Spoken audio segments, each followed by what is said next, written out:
ए जीजा काहे मोला ना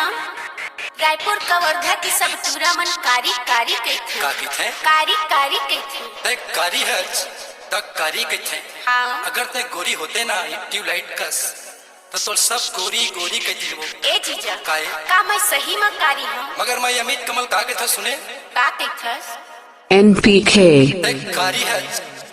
ते कारी है मगर माँ कसम बहुत बड़ दिल वाली है जो सही में ये भले कारी हवच वो ये भले कारी हवच वो माँ कसम सारी दिल वाली हवच भले कारी हवच माँ कसम सारी दिल वाली हवच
NPK